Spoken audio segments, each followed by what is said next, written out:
I think when you're at an age, actually, quite honestly, a number of them aren't emotionally mature enough really to manage like a bunch of, they're aggressive, they're strong, they're big, they create speed, their ball flies kind of every which way, but they have to figure out that, hey, I've got to manage myself more than anything. And it is a challenge, really. I mean, for the younger guys, especially because the ones that are the best in my mind are the ones that do have a little bit of that kind of thoroughbred mentality in terms of coaching. Like they have a bad temper and but they're good at channeling.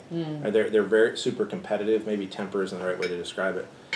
Some tips and tools though on that. I think in our sport, one thing that you get to do is you get to walk between shots, and you have if you add up the amount of time you're actually hitting the ball or making the physical action of playing golf, it's only like 30 minutes in a 4.5-hour session. Right. So you really have to be good at managing the time in between, and I think the world-class players do that.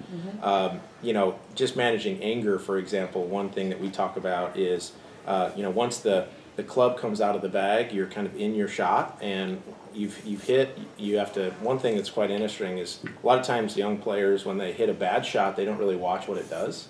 Instead, they like look down and slam their club on the ground or take a divot, and that's a good tip for amateur golfers too. Because I think half of being a good golfer is being able to diagnose what just went wrong, so you don't do it on the next shot. So very simply, like watch your ball, and then have some time after. We talk about a post-shot routine. Have some time after to digest in your mind or physically. Okay, what just happened there? If it was a good result, pat on the back, maybe internally. So kind of the physical act of pulling a club, putting the club back in the bag for us is something that gives you a window of time to digest.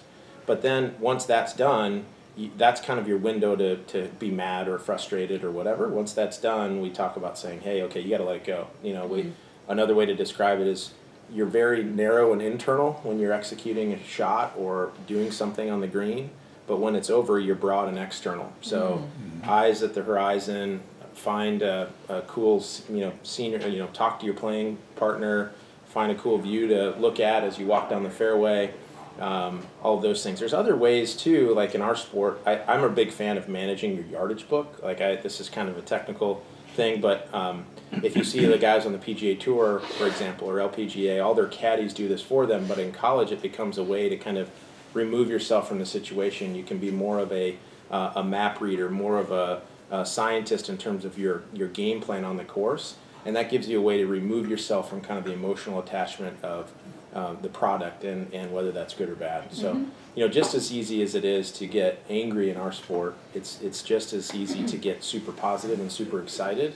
And let's say you have a great shot, 2 in a row, and I've seen just as many guys get too far ahead of themselves. Their engine keeps running too fast, and they want to do it again, and they want to swing harder, and then all of a sudden the foul ball goes out of bounds, right? So, so it's more maintaining that even keel, kind of neutral to positive emotion. But the yardage book, different physical things on the course, club in, club out, stuff like that are things that we always employ or try to.